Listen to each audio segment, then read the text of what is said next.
듯 마음을 깨트려라. 묵은 땅을 기경하듯 마음을 깨트려라 라는 제목으로 말씀을 함께 나누겠습니다. 제 발목이 부러진 뒤 7개월 정도가 지나갔습니다. 7개월이 지나다 보니 이제 걷는 것은 물론이고 뛰는 것도 가능해졌습니다. 처음에는 이 다리가 다시 회복이 될 수 있을까라는 걱정이 앞섰습니다. 시간이 지나면서 뼈는 붙었고 또 인대는 회복이 되어 갔습니다. 참 신기하지 않습니까?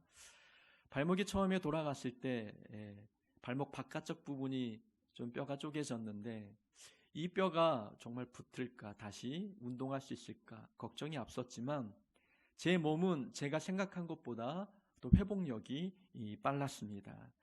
아직 발목을 완전히 회전시키는 데에는 조금 불편함이 있지만 지금까지 많은 부분이 회복된 것을 보면 이 남아있는 불편한 부분도 곧 회복될 것을 확신합니다. 3일 전에는 자고 일어났더니 오른쪽 손목이 너무 아팠습니다. 만지기만 해도 통증이 너무 심해서 건드리지 못했지요. 숟가락, 젓가락들 힘조차 없어서 왼손으로 밥을 먹었던 기억이 있습니다.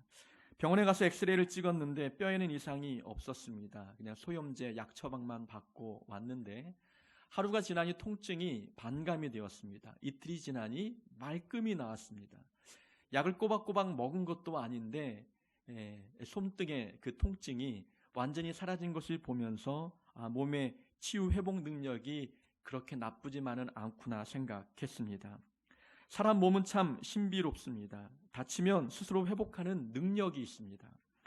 뼈가 부러지고 인대가 손상이 되어도 치료만 잘하면 진액이 나와 저절로 다시 붙고 원래의 기능을 회복합니다. 이것을 자연치유력이라고 합니다. 자연치유력은 몸이 잘못되어 가고 있을 때 그것을 정상으로 되돌려 놓으려는 힘을 의미합니다.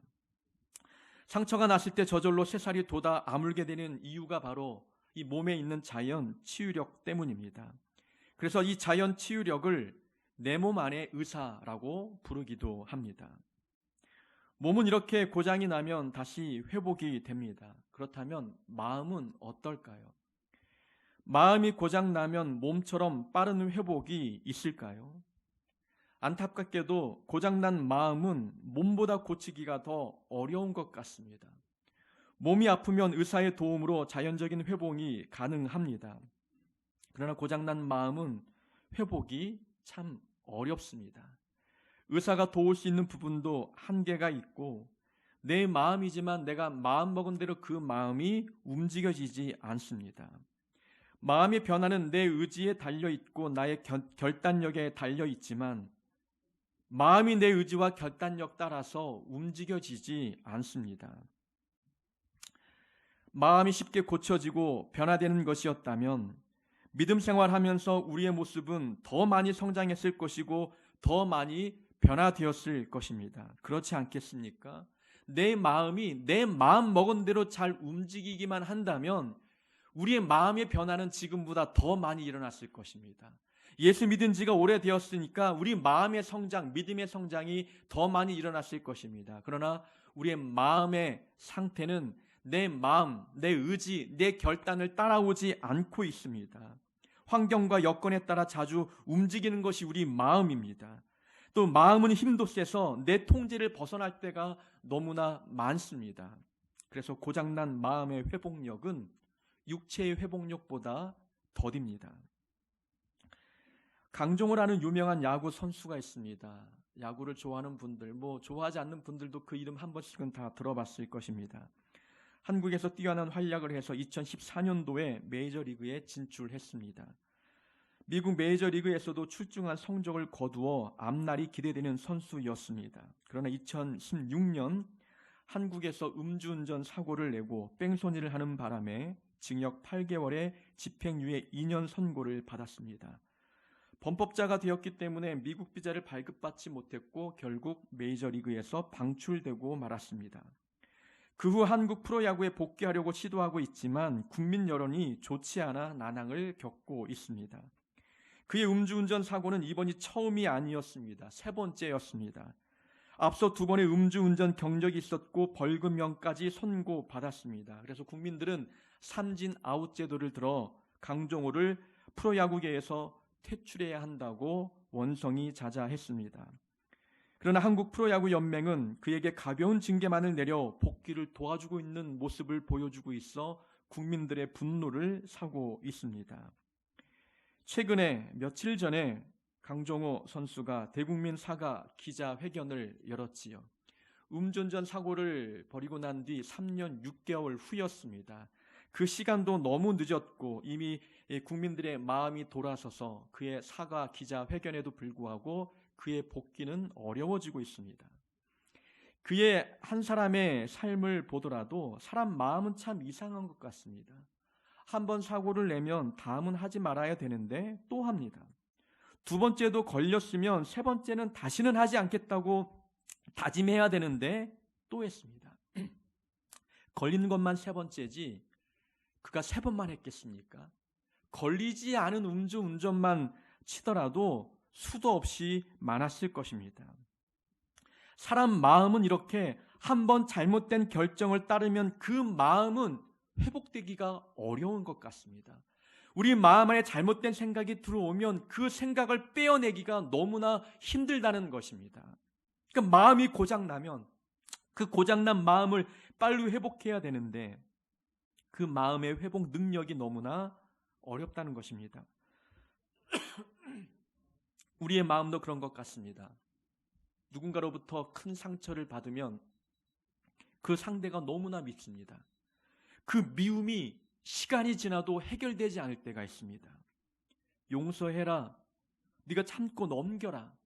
이때 믿음을 발휘해야 되지 않느냐. 이런 말을 들으면 그래, 내가 마음을 고쳐 먹어야지. 이런 생각을 하면 좋은데 화가 더 납니다. 아니, 당신이 내 마음을 어떻게 알고 그런 소리를 해. 내 사정 모르면 그런 말 하지도 마 라는 반응을 보입니다. 마음의 회복이 그만큼 어렵다는 것입니다. 몸의 상처는 약이라도 바르면 낫지만 고장난 마음에는 바를 만한 연고도 없습니다. 잠언에 이런 말씀이 있습니다. 노하기를 더디하는 자는 용사보다 낫고 자기의 마음을 다스리는 자는 성을 빼앗는 자보다 나으니라. 마음을 다스리고 회복하는 것이 얼마나 어려운지 그것을 용사와 성을 빼앗는 자를 통해서 비유해 주고 있습니다. 마음을 다스리는 것이 얼마나 어려우면 힘센 용사보다 낫고 성을 빼앗는 자보다 낫겠다라고 말씀하겠느냐라는 것이죠. 성을 빼앗는 것, 여러분, 적군의 성을 쳐들어가 그 성을 빼앗기 위해서는 수많은 군대를 동원해야 합니다. 잘 짜여진 전략과 전술이 있어야 하고 좋은 무기를 갖추어야 합니다. 목숨을 걸고 싸워야 그 성을 빼앗을까 말까 하는 그런 결과를 얻게 되지요. 그만큼 마음을 다스리는 일은 그만한 힘과 에너지와 노력이 필요하다는 것입니다. 그만큼 마음을 지키는 것, 자기 마음을 정복하는 것은 너무나 어려운, 성을 빼앗는 것 그 이상의 어려운 일임을 말씀해 주고 있습니다. 마음을 고치는 것이 힘들지만 그 마음의 회복은 누가 대신해 주지 못합니다. 자기가 해야 되는 것이지요. 스스로 이를 악물고 독한 마음을 먹고 마음을 뒤집어 엎어야 겨우 마음이 변화될까 말까 합니다. 오늘 설교 제목이 묵은 땅을 기경하듯 마음을 깨트려라입니다. 12절에 보면은 북왕국 이스라엘에게 하나님이 말씀하시기를 묵은 땅을 기경하라 라고 말씀하고 있습니다. 농경 사회를 이루고 있는 이스라엘이었기 때문에 하나님은 그들이 이해하기 쉬운 언어로 그들의 영적 상태를 설명해 주셨습니다. 아무리 비옥한 땅이라 해도 때에 따라 쟁기질을 해주고 잡초를 뽑고 거름을 주어 관리해야 그 비옥한 땅이 유지가 됩니다. 방치하면 땅은 굳어지고 가시와 찔레와 같은 잡목만 무성해집니다. 우리 마음이 그렇다는 것이고 지금 북왕국 이스라엘의 영적 상태가 그러하다는 것입니다. 그들의 마음은 돌같이 굳어 더 이상 말씀의 씨앗이 그 마음에 심겨지지 않는 상태가 되었습니다. 하나님의 말씀이 마음에 떨어졌지만 그 말씀을 영적 쟁기 삼아 마음을 갈아엎지 못했습니다. 그러니 마음에는 여전히 우상 숭배라고 하는 가시덤불이 더 무성하게 자라기 시작했습니다. 영국의 유명한 목사님이었던 스펄천 목사님이 이렇게 말씀하셨습니다. 사람의 마음은 5분만 방치해도 마귀를 만드는 공장이 되고 만다. 마음을 5분만 방치해 두어도 우리 마음에는 우리가 원치 않는 수많은 잡된 생각과 수많은 죄악된 생각들이 자리 잡는다는 것입니다. 우리 마음의 상태가 그러하다는 거예요. 이스라엘 백성들은 하나님의 말씀을 마음에 담았지만 그러나 그 말씀을 통해서 마음을 뒤집어 엎지 못했어요. 기경하지 못했습니다. 그 마음에 수많은 잡초, 가시덤불만 무성했습니다. 기경한다라는 단어, 이걸 영어로 말하면 breakup입니다. break는 깨다, 부수다라는 것이고 up은 뒤집는 걸 말하는 거죠. 그러니까 기경한다는 것은 마음을 깨 뒤집어 엎으라는 것입니다. 여러분, 땅을 기경하는 그 모습을 본 적이 있으십니까? 소나 또 경운기에 쟁기를 매달아서 땅을 기경하는 모습을 어릴 때 보았는데 그 모습이 참으로 신기했습니다. 커다란 쟁기를 단단한 땅에 박아놓고 소나 경운기가 끌고 가면 땅은 마치 파도가 일어나는 것처럼 솟아오르며 뒤집어집니다. 땅을 깨부수는 작업이 땅을 기경하는 것이지요. 땅을 기경한다는 것은 근본을 바꾸라는 것입니다. 북왕국 이스라엘 백성들의 영적 상태를 보십시오. 그들은 잘 변하지 않았습니다. 회개하는 것 같은데 다시 원래대로 돌아갔고 회개한 것 같은데 다시 원래의 죄로 돌아가 버렸습니다. 그들의 회개는 일시적인 후회였고 한시적인 반성일 뿐이었습니다. 삶이 풍성해지면 하나님께 감사해야 되는데 그들은 우상에게 모든 감사를 돌렸습니다. 은혜가 넘칠수록 그들의 죄는 더욱 쉽게 자라났습니다. 마음을 기경하라는 것은 그런 마음을 깨부수라는 것입니다. 근본부터 갈아엎으라는 것입니다. 삶의 기준을 갈아엎고 그들이 의지하고 있는 대상을 바꾸고 그들의 생각과 가치관도 모두 갈아엎으라고 말씀하고 있습니다. 마음을 기경한다는 것은 존재의 변화를 의미합니다. 내 존재를 바꾸라는 것입니다. 새로운 사람으로 다시 태어나라는 것, 모든 것을 포맷시켜 다시 처음부터 시작하라는 의미가 있습니다. 그것이 마음을 기경하는 모습입니다. 사람들은 착각합니다. 교회에 나와 찬양하며 눈물을 찔끔 흘리고 설교 들으면서 살짝 감동받으면 아직 나의 신앙이 살아있구나 라고 착각합니다. 그것은 신앙으로 잠시 위안을 삼는 것뿐입니다. 하나님이 원하시는 것은 잘못된 삶을 완전히 뒤집어 엎는 것입니다. 다시 태어나는 것이죠. 마음의 우상을 버리고 하나님만 섬기는 삶으로 변화되는 것, 죄악을 끊고 성령의 인도하심대로 사는 것, 그런 모습이 되는 것이야말로 마음을 기경한 자의 삶입니다. 마음을 기경하지 않고 굳어버린 마음에는 어떤 말씀이 들어가도 그 말씀이 마음에 뿌리 내리지 못합니다. 아무리 유명한 목사가 와서 설교를 해서 우리의 심금을 울리는 말씀을 전해도 내가 내 마음을 뒤집어 엎지 아니하면 그 말씀은 내 마음에 파고들지 못하고 뿌리 내리지 못합니다. 결국에 열매 맺지 못하는 삶을 살게 됩니다. 오늘 본문은 우리에게 말씀을 통해 묵은 마음을 기경하라 말씀합니다. 그럼 우리에게 오늘날 묵은 마음이란 무엇일까요? 단단히 굳어버린 마음 상태는 어떤 마음 상태를 의미하는 것일까요? 우리가 10장 전체를 읽었습니다. 1절부터 15절까지 기경해야 될 마음 상태가 어떠한지 많이 찾을 수 있지만 우리가 시간 관계상 세 가지만 한번 찾아보도록 하겠습니다. 1절을 보면 이스라엘은 열매 맺는 무성한 포도나무라 그 열매가 많을수록 제단을 많게 하며 그 땅이 번영할수록 주상을 아름답게 하도다. 이 말씀을 풀어보면 이런 것입니다. 이스라엘 백성들은 풍성한 곡식을 수확했습니다. 많은 열매를 거둬들였습니다. 그럼 그 풍성한 곡식과 거둬들인 열매를 통해서 우상을 섬기는 제단을 더 많이 늘려갔습니다. 얻은 수익이 발생될 때마다 우상을 숭배하는 데 투자했다는 거죠. 그들의 우상을 더 아름답게 꾸몄고 제단을 더 많이 확장시켜 나갔습니다. 마치 그 우상이 그들에게 많은 풍성한 열매를 안겨준 것처럼 우상을 위해 헌신과 충성을 다하는 백성들의 모습이었습니다. 그 풍성한 곡식과 열매를 누가 준 겁니까? 하나님이 주신 것인데 그들은 하나님의 은혜를 죄를 짓는 도구로 삼고 있다는 겁니다. 우리가 기경해야 할 마음, 굳어버린 마음이라는 것은 하나님의 은혜를 죄의 기회로 삼는 마음을 의미합니다. 하나님께서 내게 주신 은혜가 너무나 큰데 그 은혜를 하나님께 감사로 올려드리지 못하고 오히려 죄를 짓는 기회로 삼는 그런 마음은 뒤집어 엎어야 할 마음입니다. 2주 전 설교 내용이 무엇이었습니까?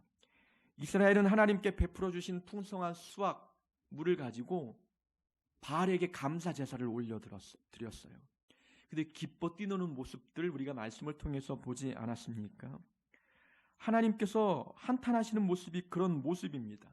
하나님이 풍성한 곡식을 주셨는데 그 감사의 대상을 착각했던 백성들의 모습, 그들은 하나님이 주신 풍성한 열매를 보면서 오히려 죄 짓는데 그 열매를 사용해 버렸습니다. 그 마음을 뒤집어 엎어야 합니다. 우리 지난주일 말씀 내용을 기억하십니까? 지난주일 말씀 중에는 그런 말씀이 있었지요. 죄를 지어도 당장 하나님의 심판이 없다고 해서 자신이 올바른 행동을 하고 있다고 착각하지 말아야 된다. 내가 죄를 지으면 하나님이 즉각적으로 심판해 주시면 내가 잘못했구나라는 것을 깨닫는데 하나님은 즉각적인 심판을 하지 않습니다. 그것은 기회를 주신 것이다 말씀드렸습니다. 회개할 기회, 돌이킬 수 있는 시간적 여유를 하나님이 주신 것이지요. 그게 은혜입니다. 근데 그런 은혜를 받았지만 백성들은 착각합니다. 내가 잘못한 것이 없으니 하나님의 심판도 없구나 생각했던 것입니다. 하나님이 회개의 기회를 주신 그 은혜를 죄를 짓는 기회로 삼아 버렸습니다. 다윗 왕이 큰 죄를 범했던 적이 있습니다. 그가 왕이 된 후에 나라는 태평성대를 누리고 있었습니다.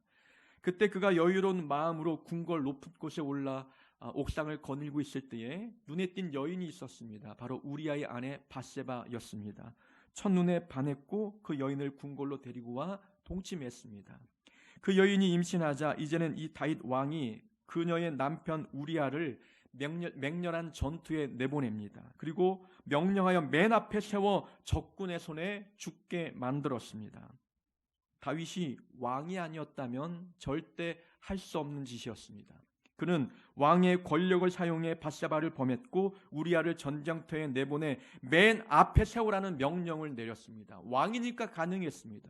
그 왕의 직분을 하나님이 주셨습니다. 어린 목동에 불과한 그 사람을 선택해 왕의 자리에 올려놓으신 하나님의 은혜가 있었습니다. 그러나 다윗은 하나님이 베푸신 그 은혜를 죄를 짓는 기회로 그 도구로 삼았습니다. 사울 왕도 자신의 권력을 이용해 다윗을 죽이려 했습니다. 신약 성경에 나오는 바리새인들은 자신들의 경건 생활이 자랑이 되어 자신과 같지 않는 사람들을 비판하고 조롱했습니다. 그가 갖고 있는 성경의 많은 지식들, 또 믿음의 경험들, 어떤 사회적, 경제적인 높은 신분들, 이것이 하나님께 받은 은혜인데 그것을 사람들을 깔보고 하대하는 도구로 삼았습니다. 은혜를 죄 짓는 기회로 삼은 것이지요. 형제들아, 너희가 자유를 위하여 부르심을 입었으나 그러나 그 자유로 육체의 기회를 삼지 말고. 갈라디아서의 말씀입니다. 자유를 육체의 기회로 삼지 말라는 겁니다. 하나님께서 우리에게 베푸신 은혜 중에 하나는 자유를 주신 겁니다. 죄로부터 해방시켜 주셨고 그래서 자유를 얻게 하셨습니다. 구약의 율법, 우리가 구약의 율법을 어떻게 다 지키겠습니까? 그러나 구약의 율법으로부터 우리가 해방될 수 있는 자유를 주셨습니다. 예수만 믿으면 구원 얻을 수 있는 구원의 방법도 간소화시켜 주셨습니다. 회개하면 용서받는구나. 이 엄청난 용서의 교리를 우리는 죄를 짓는 기회로 삼고 있지 않습니까? 회개하면 돼.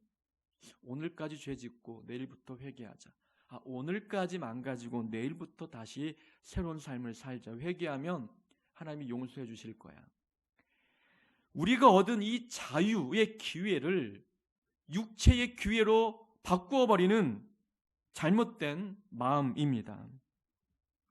내게 주신 자유를 방종의 기회로 삼는 모습은 마음이 굳어버린 모습입니다. 자유를 입었다면 하나님께 그 영광을 올려드려야 하는데, 그렇게 하나님을 예배하는 기회로서 그 시간을 활용해야 되는데 그렇게 하지 않고 있는 모습입니다. 우리에게는 물질의 복도 있습니다. 남들보다 풍요로운 물질의 복을 누리고 있다면 그것은 분명 이웃과 나누라는 하나님의 선물입니다. 돈을 가지고 이웃사랑 실천하라고 주신 것인데 우리는 그것을 통해서 다른 사람들을 깔보며 자기처럼 살지 않는 사람들을 한심하게 바라보며 상처를 줍니다. 받은 복과 받은 은혜를 죄를 짓는 기회로 삼고 있습니다. 저에게 주어진 은혜 중에 하나가 있습니다. 제게 주어진 복 중에 하나가 있다면 그것은 여유 있는 시간입니다. 여러분, 시간도 정말 눈코 틀 새 없이 바쁜 사람에게는 받고 싶은 선물, 은혜, 복 아니겠습니까? 개척하다 보니까 시간이 좀 많습니다. 그 전에는 한 교구당 담당하고 있는 성도들이 거의 200명 정도 되었기 때문에 결석한 분들 전화 돌리는 것만으로도 한 주에 보통 50통 정도를 돌립니다. 그러니까 하루 이틀 걸리죠. 또 아프면 찾아가야 되고 또 집 신방도 해야 됩니다. 그러니까 일주일이 너무 바쁜 거죠. 근데 이제 개척하다 보니까 시간이 많이 남습니다. 시간이 많으면 사람이 잡생각이 듭니다. 그 마음에 헛된 생각들이 들어오죠. 그래서 제가 선택했던 방법은 책을 읽고 또 칼럼을 쓰는 겁니다. 칼럼을 쓰다 보면 하루 이틀이 참 분주하게 흘러갑니다. 칼럼을 쓰다 보면 제 삶을 바라보는 안목을 바꿔야 하고 좀 더 영적인 민감함을 가지고 내 삶에 주어진 하나님의 은혜를 찾아내야 됩니다. 그러니까 저는 이 칼럼이라는 것은 주어진 은혜를 죄의 기회로 삼지 않으려는 또 하나의 몸부림이라는 것이죠. 그러니까 우리는 하나님께 받은 은혜의 선물들을 죄의 기회로 삼으려고 하는 그런 잘못된 마음들이 있다는 것입니다. 그런 마음을 기경해야 되는 거예요. 갈아엎어야 되는 것입니다. 두 번째 마음이 있습니다. 5절에 보면은 사마리아 주민이 벳 아웬의 송아지로 말미암아 두려워할 것이라. 그 백성이 슬퍼하며 그것을 기뻐하던 제사장들도 슬퍼하리니 이는 그의 영광이 떠나감이며. 자, 벳 아웬이 나옵니다. 우리가 벳 아웬은 호세아서 앞부분에서 한번 살펴보았지요. 벳 아웬은 베델의 또 다른 이름입니다. 베델은 하나님의 집이라는 뜻이지요. 야곱이 형을 속이고 아버지의 축복을 받았어요. 형의 살기 등등한 모습으로부터 도망가기 위해서 이제 외삼촌 집으로 가던 중에 루스라는 곳에서 노숙하게 됩니다. 그때 돌을 베개 삼아 잠을 잤을 때 그날 밤 하나님을 만나고 위로를 받지요. 잠에서 깬 야곱이 그 지역에 돌을 세워놓고 이곳은 하나님의 집이다 라고 해서 그곳이 베델이 되었습니다. 근데 이제 북왕국이 세워지면서 그 베델에 송아지를 우상으로 세워 놓았습니다. 하나님의 은혜가 있는 그 베델 장소에 이제 우상을 섬기는 장소로 바뀌어져 버렸죠. 그래서 이름이 벳 아웬이 되었습니다. 허무의 집이라는 뜻이지요. 그곳에서 우상을 섬기며 우상으로 인해서 기뻐했던 백성들, 이제는 5절의 말씀대로 그들이 그 우상으로 말미암아 두려워할 것이요 슬퍼하며 그것을 기뻐하던 제사장들도 슬퍼하리니. 이들이 슬퍼하는 이유는 이제는 아수르가 침공해 와서 북왕국 이스라엘을 멸망시킬 때 그들이 섬겼던 이 송아지를 빼앗아 간다는 거예요. 6절에 보니까 그 송아지는 아수르로 옮겨다가 그 아수르의 왕 야렙 왕에게 예물로 드려졌다라는 거예요. 그들이 섬기는 송아지가 정말 하나님 신이었다면 어찌 아수르에게 뺏겨가겠습니까? 이것은 그 송아지가 아무것도 아니라는 거예요. 그저 사람이 만든 형상에 불과하다는 것이지요. 정말 아무것도 아닌데 북왕국 이스라엘 백성들은 그 우상으로 인해서 기뻐했고 우상을 뺏기니 슬퍼했습니다. 제사장들도 우상을 섬기는 제사장들도 그것을 기뻐하던 제사장들도 우상을 뺏기니 슬퍼할 것이다 라고 말합니다. 자, 그들의 기쁨과 슬픔은 우상에 달려 있었습니다. 기쁨과 슬픔이 세상에 속한 것에 달려있는 마음, 여러분 그 마음이 굳어버린 마음입니다. 세상에 속한 것에 목매어 기쁨과 슬픔이 좌우되는 그 마음, 우리는 그런 마음을 갈아엎어야 합니다. 풍성한 물질이 있으면 기뻐하고 그것을 잃으면 슬퍼하는 모습, 이러한 모습은 북왕국 이스라엘 백성들의 모습과 크게 다르지 않습니다.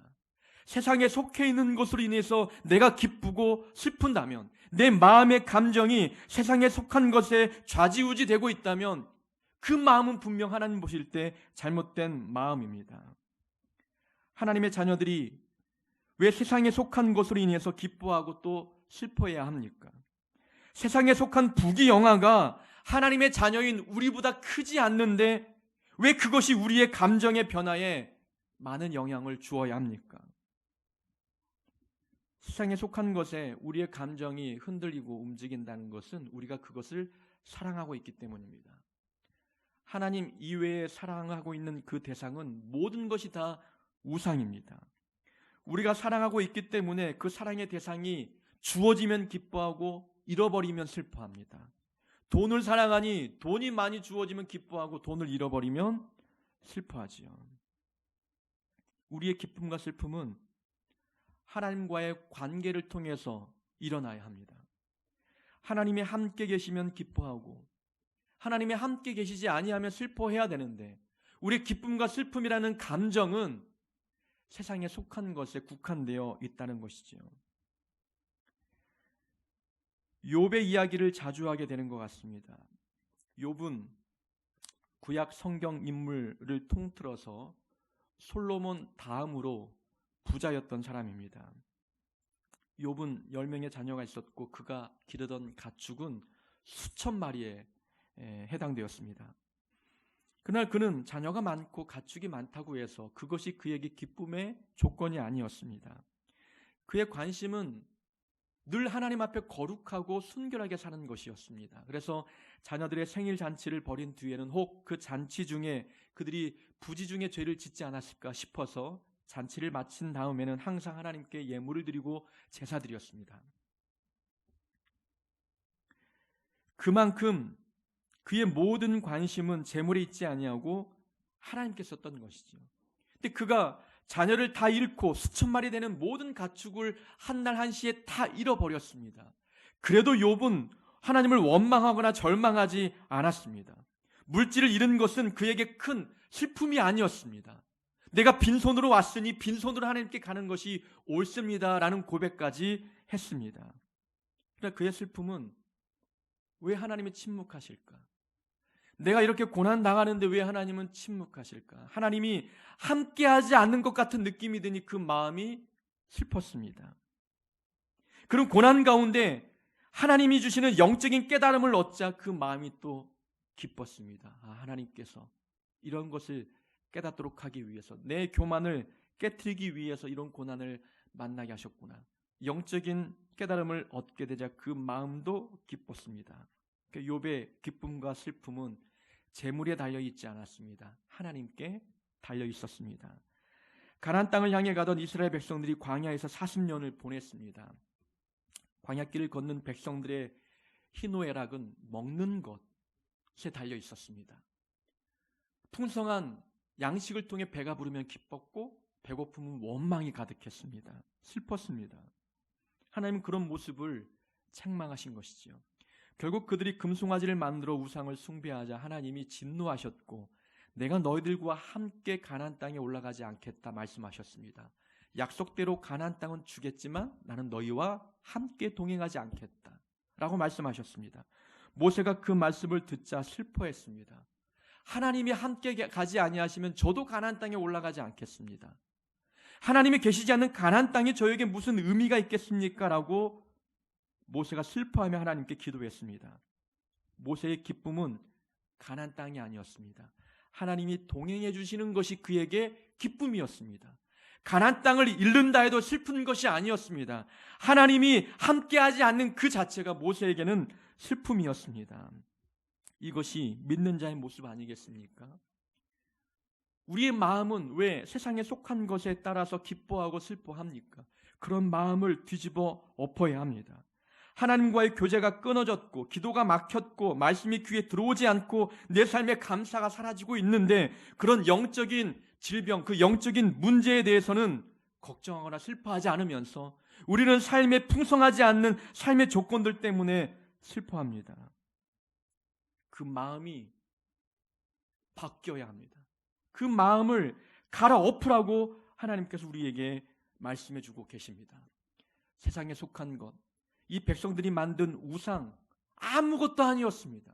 근데 그것 때문에 기뻐하고 슬퍼했던 것처럼 우리도 세상에 속한 것은 정말 아무것도 아닌데 사람 때문에, 돈 때문에, 명예, 권력 이것 때문에 우리가 기뻐하고 슬퍼하고 있습니다. 그런 마음을 기경하라라고 우리에게 말씀하십니다. 11절을 봅니다. 그 전에도 우리가 찾아볼 내용들이 많이 있지만 11절이 좀 중요한 것 같아서 한번 보겠습니다. 에브라임은 마치 길들인 암소 같아서 곡식 밟기를 좋아하나 내가 그의 아름다운 목에 멍에를 메우고 에브라임 위에 사람을 태우리니 유다가 밭을 갈고 야곱이 흙덩이를 깨트리리라. 자, 이게 무슨 말씀일까요? 재밌는 내용이 나오는데요. 에브라임은 마치 길들인 암소 같다라고 말씀합니다. 자, 길들인 암소. 이 북왕국 이스라엘 백성들은 길들이다라는 이 말 뜻은 교육받다, 훈련받다, 배우다라는 뜻입니다. 그러니까 이 북왕국 이스라엘 위해서 하나님께서 수많은 선지자를 보내주셨고 그들을 통해서 하나님 말씀을 가르쳐 주셨어요. 그러니까 이 백성들은 하나님의 말씀을 듣고 배운 자들입니다. 그런데 그들은 양질의 말씀을 통해서 훈련받았는데 그들은 마치 곡식 밟기만을 좋아하는 소와 같다라고 말씀하고 있다는 것이지요. 자, 소가 하는 일은 여러 가지가 있습니다. 밭을 가는 일, 그리고 곡식을 등에 지고 옮기는 일, 그리고 곡식을 가루를 내기 위해 맷돌을 돌리는 일들을 했습니다. 이게 곡식을 떠는 일이죠. 소가 가장 좋아하는 일이 무엇이겠습니까? 무거운 짐을 등에 지고 옮기는 것, 쟁기를 등에 지고 밭을 가는 것, 이게 아니었죠. 소들이 좋아하는 것은 곡식을 떠는 일이었어요. 왜냐하면 율법에 명시되어 있기를 곡식을 떠는 소의 입에 망을 씌우지 말라라는 하나님의 명령이 나옵니다. 일한 대가를 주라는 그런 의미인데, 그러니까 소는 곡식을 떨면서 곡식을 밟으면서 땅에 있는 곡식을 먹을 수가 있었어요. 그걸 죽인지라도 막을 수가 없었습니다. 그러니까 소가 좋아하는 일은 곡식 떠는 일이었다는 것이죠. 북왕국 이스라엘 백성들이 그와 같다는 거예요. 그것만 좋아한다는 것입니다. 이스라엘은 하나님의 말씀의 교육을 받았습니다. 그러면 그 말씀 안에 해야 할 많은 신앙적인 의무들이 있잖아요. 그런 것들은 다 제껴두고 좋은 것만 하길 원한다는 겁니다. 다른 일들은 힘들어서 하기 싫고 곡식 떠는 일만 좋아하는 암소와 같은 그런 자들이 바로 북왕국 이스라엘 백성들의 모습이었습니다. 한마디로 이스라엘은 축복과 형통과 풍요는 좋아하지만 율법이 요구하는 다른 의무와 책임은 싫어했습니다. 얼마나 이기적이고 완악한 모습입니까? 신앙의 의무는 싫고 은혜만 좋아하는 모습, 그런 마음이 굳어버린 마음입니다. 그런 마음을 기경해야 된다는 것이지요. 백성들은 우상은 버리지 않으면서 풍요로운 삶을 누리고 싶어 했습니다. 우상을 섬기는 일을 중단하지 않으면서 자기의 나라는 안전하고 평화롭기만을 소망했습니다.